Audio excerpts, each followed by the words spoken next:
There's perhaps no resume more important than your recent college graduate resume.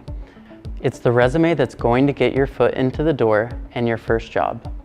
The resume, the summary list of your skills and knowledge, is what will really sell you to an employer.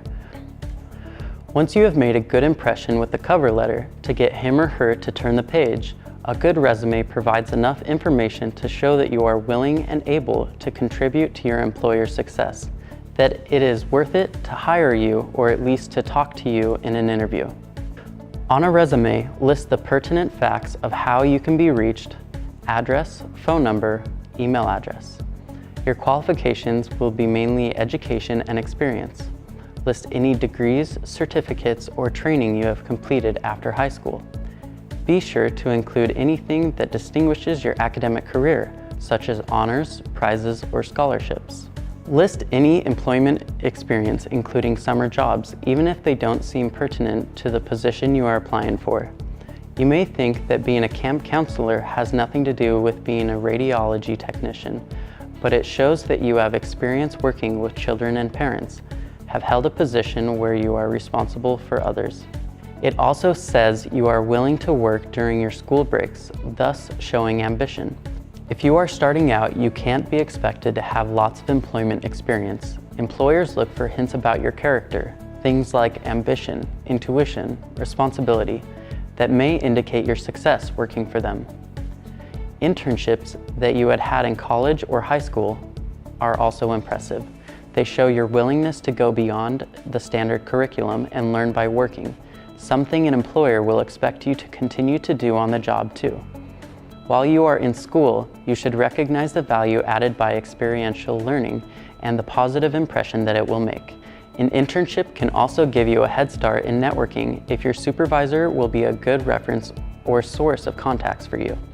The internship may even result in a job offer. You may not necessarily want to accept the job, but at the very least, having an offer to fall back on takes some of the pressure off of your search. For each job, be clear about the position you held and the two most important duties or roles you performed. Don't go into too much detail, however. The time to expand on your story is in the interview. If you have done volunteer work or if you are a member of civic or volunteer organizations, be sure to list those as well.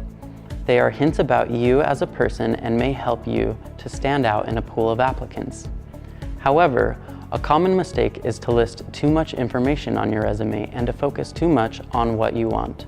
For example, stating an objective such as to obtain a great position in hotel management.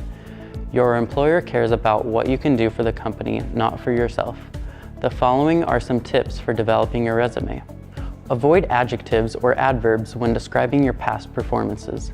If you are an achiever in school, that will be reflected in your grades, degrees, honors, and awards. Hype can sound boastful. You can discuss your performance in detail at the interview. Be honest and state your case without exaggeration. It is easier than ever for employers to check on your history, and they will. Falsification of information on your resume may become grounds for dismissal. Don't include personal details unless they are strongly relevant to the job you are seeking. Employers typically do not want to know that you love dogs, were raised in Singapore, or a single mother.